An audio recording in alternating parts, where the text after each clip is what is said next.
Good morning छात्रों, मैं सुनील आचार्य AK campus में मैं आपका स्वागत करता हूँ।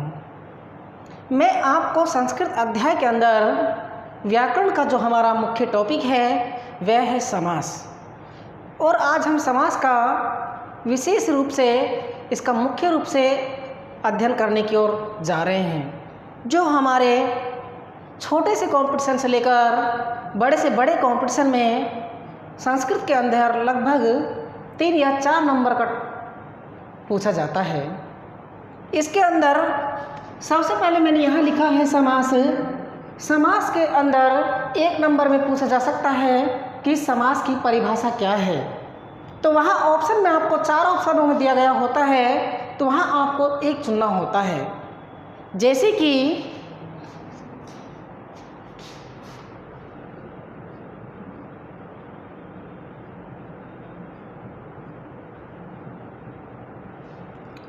जो हमारी समास की परिभाषा है सम सनम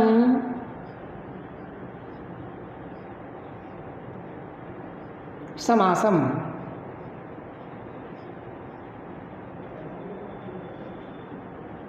सम सनम समासम अर्थात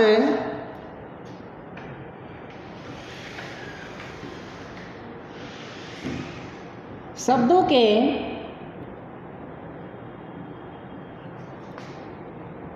संक्षिप्तीकरण को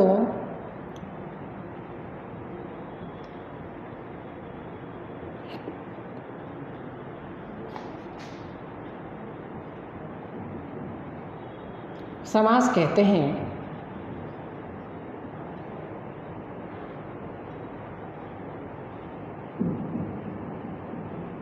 शब्दों के संक्षिप्तीकरण को समास कहते हैं। उसके बाद में है समास सामान्यतः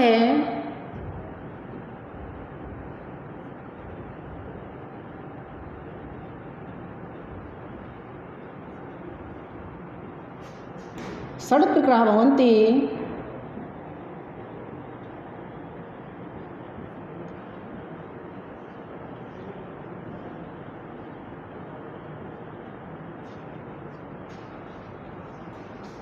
समास सामान्यतः 6 प्रकार के होते हैं।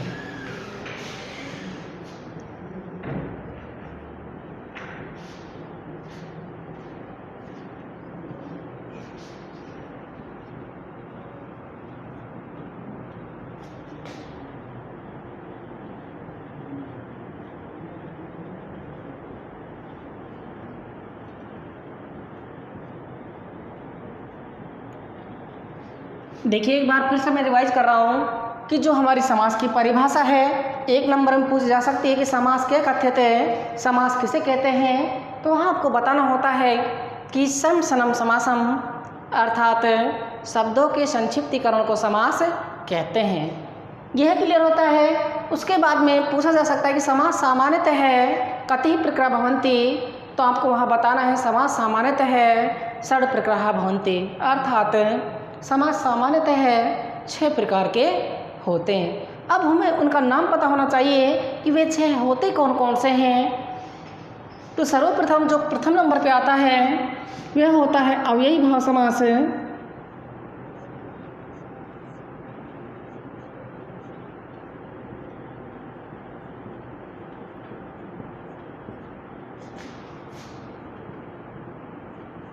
नंबर दूसरा होता है तत्पुरुष समास।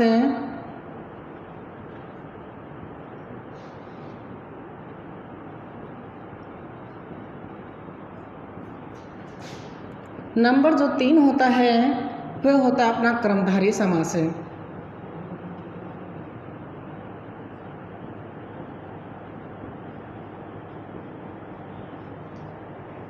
नंबर 4 द्विगु समास।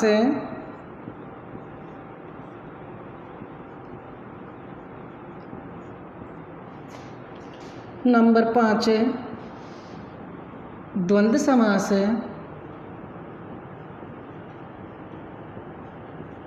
और नंबर 6 होता है अपना बहुव्रीहि समास।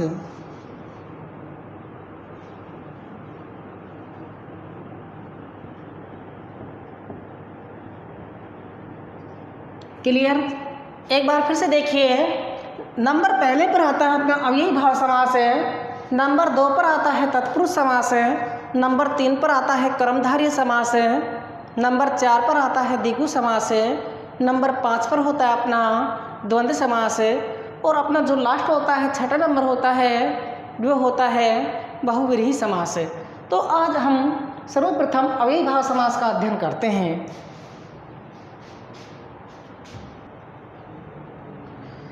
सर्वप्रथम हमारा जो है अव्ययी भाव समास है, अव्ययी भाव समास का अध्ययन करते समय हमें यह पता होना चाहिए कि इसका जो पद होता है वह कौन सा प्रधान होता है, क्योंकि एग्जाम की दृष्टि से वहाँ काफ़ी बार प्रश्न पूछा जा सकता है कि अव्ययी भाव समास से प्राय क्या पदे प्रधान भवति, अर्थात अव्ययी भाव समास का प्राय कौन सा पद प्रधान होता है।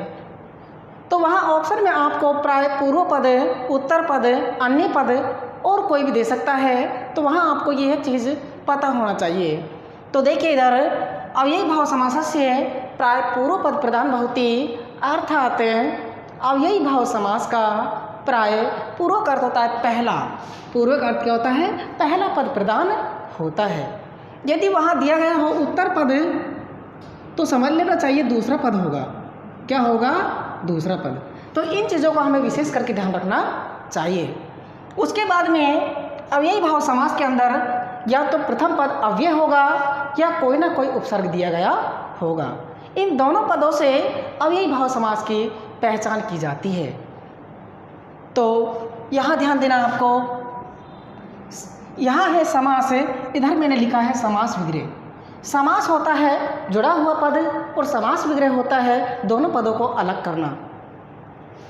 तो सबसे पहले अपने पास में जो एग्जाम्पल है अर्थात जो उदाहरण है जो है यथाशक्ति। यथा जो अपने पास में दिया गया है यह एक अव्यय पद है। क्या है? अव्यय पद है। उसके बाद में आ रहा है शक्ति, यह पद कैसा है? प्रधान है।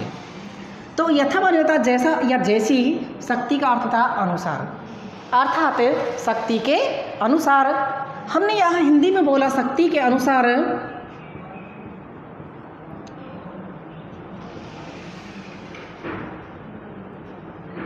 अब हमें इसी पद को संस्कृत में ट्रांसलेशन करना है, अर्थात उसका रूपांतरण करना है। तो हो जाएगा शक्ति अंतिक्र में है, अंतिक्र में का हो जाएगा अनुसार, अर्थात शक्ति के अनुसार। सेकंड जो हमारा पद है प्रतिदिनम। अब यहाँ पर जो प्रति है यह एक अव्यय पद भी होता है और यह एक उपसर्ग भी होता है। प्रति का अर्थ हर, दिनम का अर्थ दिन, अर्थात हर दिन, जिसको हम प्रतिदिन कहते हैं। तो इसका जब हम समास विग्रह करते हैं अर्थात दोनों पदों को अलग करते हैं तो हो जाएगा दिनम दिनम प्रति, अर्थात हर दिन या दिन के बाद दिन। उसी प्रकार है प्रतिकूलम, अर्थात प्रतिकूल, तो हो जाएगा कूलम कूलम प्रति। उसके बाद नेक्स्ट है निर्जनम। निर है जो हमारे पास में यहाँ क्या है? उपसर्ग है। निर का अर्थ होता है रहित और जन्म मन होता है लोग, अर्थात लोगों का अभाव। तो हो जाएगा जनस्य मन होता है लोगों का या जना नाम मन होगा लोग। अभाव मानी अभाव या कमी भी कह सकते हैं, अर्थात लोगों की कमी या लोगों का अभाव। उसी तरह से नेक्स्ट है उपवनम। उपमान होता है पास में, वनम मानी वन के, अर्थात वन के पास में। तो जैसे ही हम इसमें व्यक्ति लगाते हैं तो हमने यहाँ पर षष्ठी व्यक्ति का प्रयोग किया है, तो हो जाएगा वनस्य, समीप मानी होगा पास में, अर्थात वन के पास में। हिंदी में तो हम केवल उपवनम को वन के पास में लिखकर छोड़ देते हैं, परंतु हमारी यहाँ बात हो रही है संस्कृत की, तो वहाँ एग्जाम्पल में आपको व्यक्तियों का अनुसार व्यक्ति चेंज करनी होती है। तो हो जाएगा वनस्य समीपे, अर्थात वन के पास में। उसी तरह से सेम एग्जाम्पल मैंने नीचे लिखा है, उपमानी होता है पास में, नेत्रम मानी होता है आँखों के, अर्थात आँखों के पास में। तो हमारा जो अर्थ निकलता है नेत्रस्य समीपे।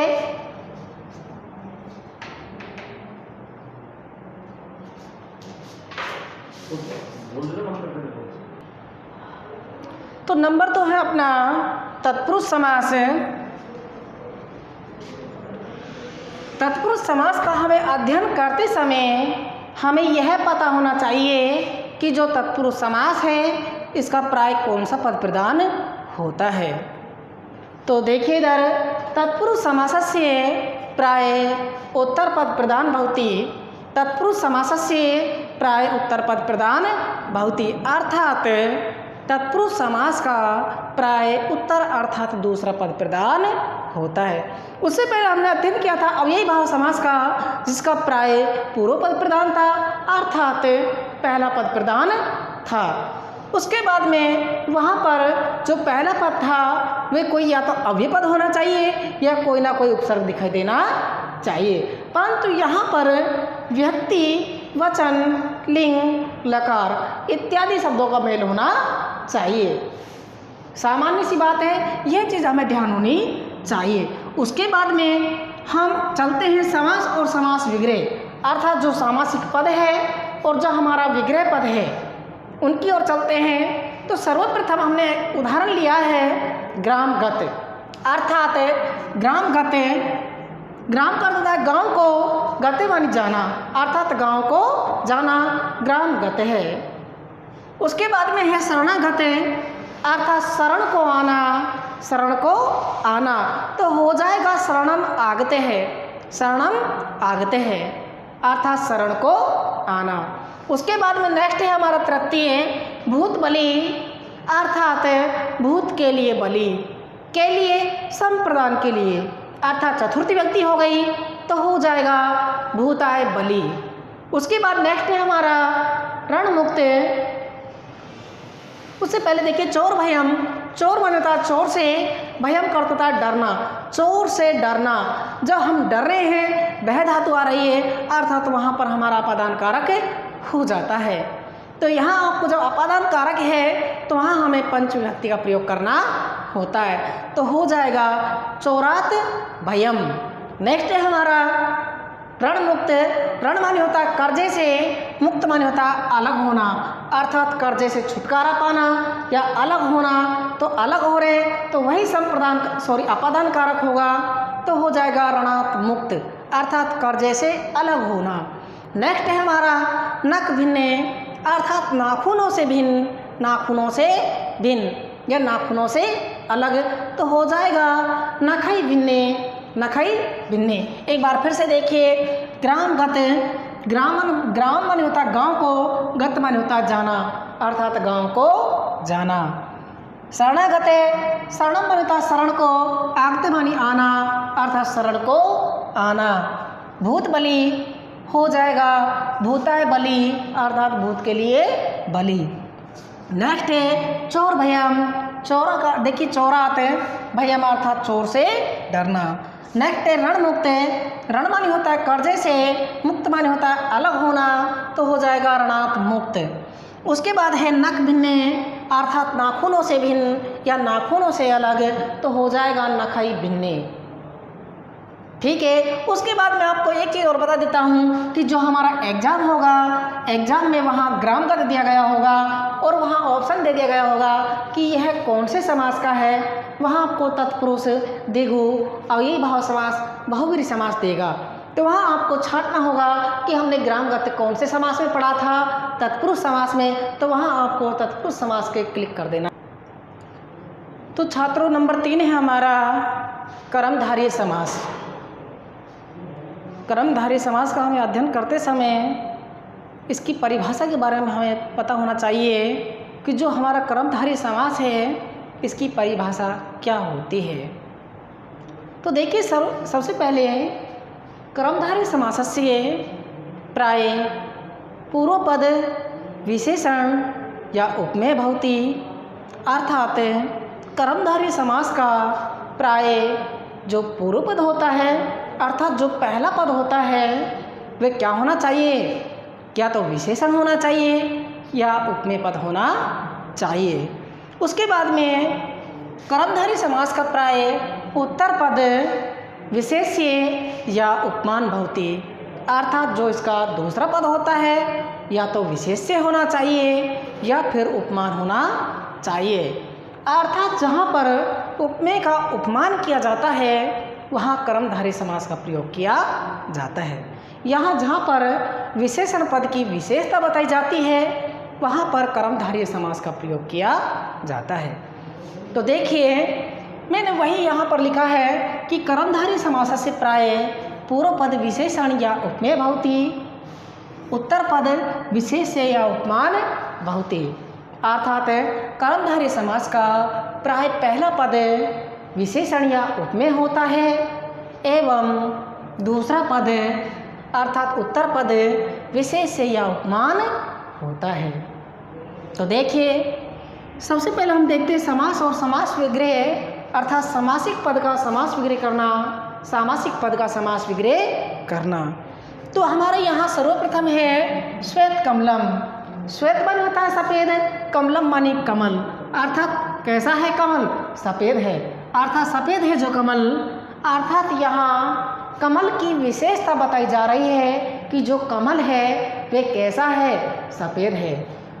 तो यहाँ जब हम समास विग्रह करते हैं तो हो जाएगा श्वेतम कमलम, अर्थात सफ़ेद है जो कमल।